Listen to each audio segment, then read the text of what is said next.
허리에서 통증을 느끼는 질환들 여러 가지가 있는데요. 오늘은 퇴행성 척추증에 대한 이야기를 해드릴 거예요.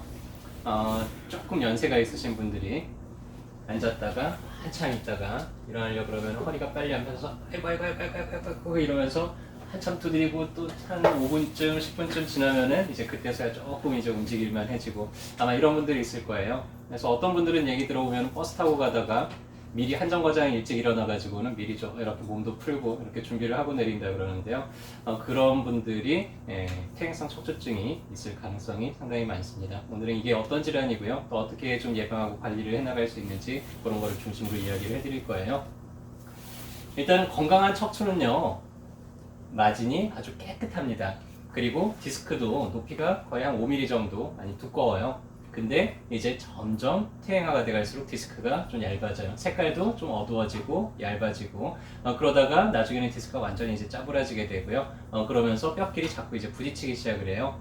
돌끼리 자꾸 부딪히면 돌이 날카로워지죠. 그런 것처럼 뼈도 자꾸 부딪히다 보면은 뼈 끝에 골극이라고 해서 뼈가 좀 날카롭게 튀어나온 이런 가시 모양의 돌기들이 생기게 됩니다. 이 뾰족한 게 가만히 있을 땐 괜찮은데 움직이려고 그러면 주변을 막 찌를 거잖아요. 그러니까 가만히 있다가 좀 움직이려고 그러면 뻑적지근한 통증들이 일어나는데 또 그러고 한참 움직이다 보면 또 좀 피가 돌면서 나아지고 이런 것들이 이제 특징이죠. 일단은 디스크 높이가 이렇게 낮아지게 되니까 내가 젊었을 때는 키가 뭐 한 170이었어. 근데 나이가 들면서 점점 키가 165로 줄고 160이 줄고 이런 분들은 이런 디스크, 척추 마디가 많이 좁아져 있을 가능성이 높습니다. 왜냐면은요, 척추 마디가 총 24개나 되거든요. 근데 그 사이에 있는 디스크들이 조금씩만 줄어들더라도 키가 좀 작아지게 될 거예요. 퇴행성 척추증이라는 거는 이 자체가 어떤 특정한 질환을 이야기를 하는 건 아니고요. 척추가 전반적으로 퇴행화 단계들을 거치고 있다라고 얘기를 하고요. 보통 1단계에서 한 4단계 정도까지 나눠서 그렇게 평가를 하게 됩니다. 그래서 퇴행화가 돼서 나타날 수 있는 질환들은 여러 가지가 있어요. 일단 퇴행성 관절이 있겠죠. 관절증이라고 해서 이 후관절이나 이런 쪽에 좀 퇴행화가 되고 골극들이 생성이 되고 이런 증상들이고요. 또 퇴행성 디스크도 속하게 되고요. 퇴행성 협착증 같은 경우들도 있죠. 해서 증상 자체는 상당히 다양하게 나타나요. 주로 특징은 가만히 있다가 이제 막 움직이기 시작할 때 뻑적지근한 그런 통증들이 특징이고요. 신경들을 누르거나 하게 되면 좀 걷다 보면은 뭐 다리가 저린다든지 오래 앉아 있다 보면 허리가 너무 아파서 힘들다든지 이런 정도의 특징들을 보이게 되겠죠. 일단은 퇴행성 척추증이 의심이 될 때는 사진을 찍어서 확인을 하게 되는데요. 엑스레이만 찍어보더라도 확연하게 나타나게 됩니다. 건강한 뼈는 좀 네모랗게 예쁘게 마진이 동글동글하게 생겼는데요. 이렇게 한쪽 모서리 같은 데가 이렇게 뾰족뾰족 튀어나와 있는 것을 볼 수가 있죠. 그리고 디스크 사이가 원래는 좀 넓은데 이런 데 보면 상당히 뼈 사이가 좁아져 있죠. 그래서 이런 걸 보고 디스크가 많이 퇴행화됐고 또 뼈 자체, 척추 자체도 좀 많이 퇴행성 변화를 겪고 있구나라는 걸 알 수가 있습니다. 조금 더 정확하게 어디에 염증이 있는지 또 신경이 눌렸는지 이런 거를 평가하기 위해서는 MRI를 찍어보면 알 수 있고요. MRI를 통해서 어느 신경이 좀 손상이 되고 눌렸는지 이런 것들을 이제 평가를 해서 종합적으로 그런 걸 통해서 이제 치료를 시작을 하게 되죠. 일단은 퇴행성 척추증을 의심을 해볼 수 있는 게 크게 두 가지예요. 일단은 내가 키가 좀 얼마나 줄었는지 정도 따라서 퇴행화도 거기에 비례해서 좀 진행된 경향들이 있고요. 또 척추의 전반적인 움직임들이 좀 줄어드는 양상을 보면서 얼마나 이 움직임이 줄었느냐를 가지고 퇴행화 정도를 굳이 사진을 찍어보지 않더라도 인상적으로 좀 평가를 해보게 되는데요. 그렇다면 이제 정상적인 움직임을 알아야 되겠죠. 일단은 허리를 쭉 숙일 때 90도 이상 숙일 수 있는 게 정상이고요. 허리를 뒤로 젖힐 때 30도 이상 젖힐 수 있는 게 정상입니다. 옆으로 구부릴 때도 가운데 중심에 비해서 30도 이상 옆으로 기울일 수 있으면 정상이고요. 그 다음에 허리를 돌릴 때 이렇게 골반을 같이 돌리지 않고요. 골반을 고정시킨 자세에서 허리만 돌렸을 때 30도 이상을 좌우로 돌릴 수 있다 그러면은 다 정상이죠. 근데 퇴행성 척추증의 특징은요. 뭐 가령 숙이는 건 잘 되는데 젖히는 것만 안 되고 나머지는 다 잘 된다 이런 게 아니고요. 모든 방향으로의 움직임이 다 조금씩 줄어들기 시작을 해요. 그래서 숙이는 것도 젖히는 것도 돌리는 것도 다 조금씩 이제 범위가 좀 줄어들게 됩니다. 그래서 그 정도에 비례해서 이제 퇴행화도 더 많이 진행이 됐다라고 평가를 할 수 있죠. 퇴행성이라는 단어가 붙은 것들 꽤 많아요. 퇴행성 뇌질환도 있고요. 퇴행성 관절염도 있고요. 모든 것들은 결국에는 퇴행화 과정을 겪습니다. 퇴행성이라는 단어가 붙었다는 거는 무슨 얘기냐면요. 좀 많이 낡았다는 뜻이에요. 많이 사용을 할수록 빨리 낡겠죠. 오래 사용했을수록 낡는 거는 어쩔 수가 없어요.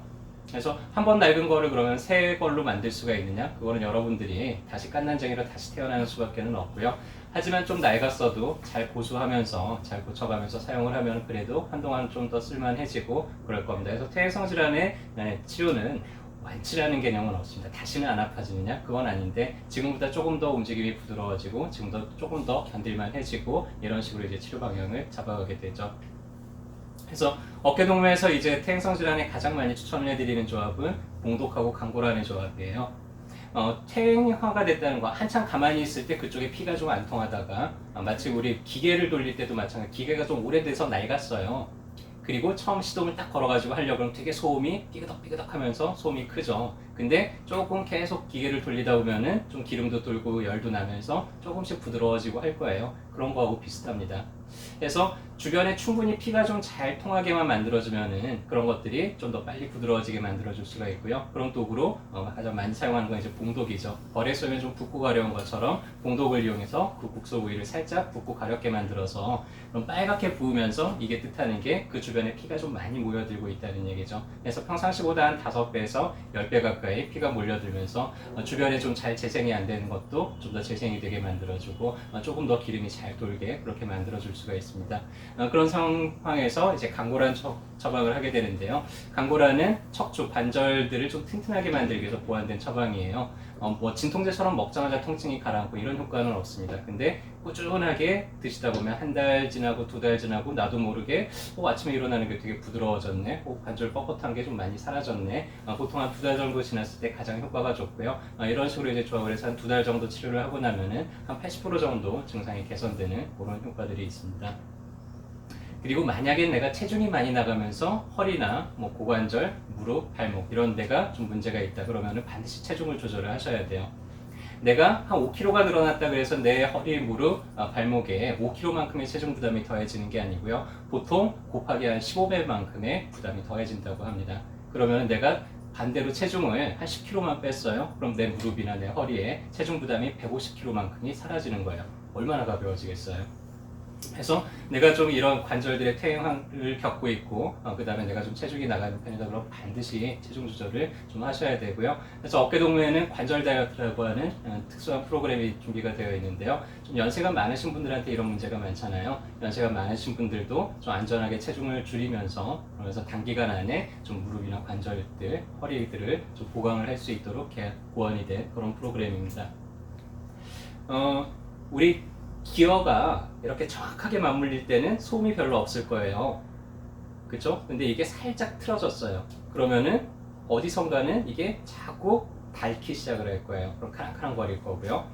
그런 것처럼 척추들도 위치가 똑바로 있고 자세가 좋을 때는 특별히 그렇게 마모가 빨리 되지가 않습니다. 근데 척추가 좀 틀어지거나 이렇게 되면 어느 한 부위가 자꾸만 더 잘 닿는 부위가 생기게 되고요. 그러면은 그 부위가 마모가 훨씬 더 빨리 진행이 되게 돼요. 그래서 그런 부분들을 이제 교정 치료를 통해서 골반 높이도 좀 바로 잡아주고 척추 위치도 좀 바로 잡아주고 하면은 퇴행화 진행되는 속도를 훨씬 좀 늦출 수도 있고요. 그리고 이미 퇴행화가 된 분들도 조금 더 통증을 가볍게 만들어줄 수가 있습니다. 그 외에 이제 국소적으로 어딘가가 너무 좁아져 있거나 신경들이 자극을 받고 있으면은 도침이나 약침들을 이용해서 그 부위를 직접적으로 이제 증상을 해소하기 위해서 그런 치료들을 결합을 하게 되고요. 그래서 증상 정도에 따라서 여러 가지 이제 치료 방법들을 동원을 해서 충분히 이제 퇴행성 질환들도 한의원에서 치료가 가능하겠죠. 자, 나무가 약해져서 이제 쓰러질 것 같아요. 그럼 어떻게 해야 되나요?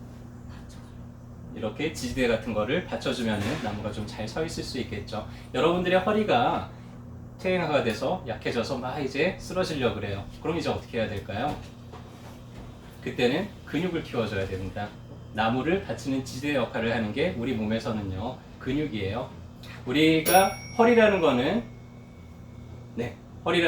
몸의 기둥이에요. 이 기둥이 기울거나 무너지는 것을 잡아주는 게 근육입니다. 그래서 내가 근육량이 얼마나 충분하냐에 따라서 허리 자체를 세울 수 있는 힘도 강해지게 되고요. 그래서 내가 좀 근력이 좀 부족하다 싶은 분들은, 이런 퇴행성 질환을 갖고 있는 분들은 좀 근력 강화를 위해서 여러 가지 운동들을 좀 병행을 하면 좋은데요. 허리가 좀 고질적으로 아픈 분들이 뭐 헬스장에서 아니면 피트니스에서 이렇게 트레이닝을 하고 났더니 좀 좋아졌다는 분들이 꽤 많은데, 그때 가장 중점적으로 여러분들이 키워줘야 될 근육들이 코어 근육들이에요. 근육이에요. 복직근이라든지 장요근이라든지 복사근이라든지 뒤에 요방형근, 기립근 같은 그런 근육들이죠. 그래서 가장 간단하게는 이런 플랭크 자세 이대로 꽤 오랫동안 버티고 있는다든지 누워서 엉덩이를 최대한 들어 올렸다 내렸다 이런 두 가지 정도 운동만 하더라도 충분히 아주 효과적인데요. 하루 이틀에서 허리 계속 아프다고 포기하지 마세요. 절대로 적어도 2달 이상은 꾸준하게 운동을 해야지 운동의 효과를 볼 수가 있습니다. 어떤 분이 이런 얘기를 하더라고요. 지금의 나는 지금까지 내가 살아왔던 삶의 결과이다 라고요. 여러분들의 몸은요, 여러분들이 지금까지 살아왔던 지난날의 결과물이기도 합니다. 그래서 평상시에 내가 조금 더 좋은 자세를 취하고요, 조금 더 몸을 좀 더 좋게 만들기 위한 여러 가지 노력들을 해온다 그러면은요, 이런 퇴행성 질환들도 충분히 오랫동안 우리가 좀 예방을 할 수가 있을 거예요. 이제 의료기술이 발달해서 뭐 100세 시대 이러는데요.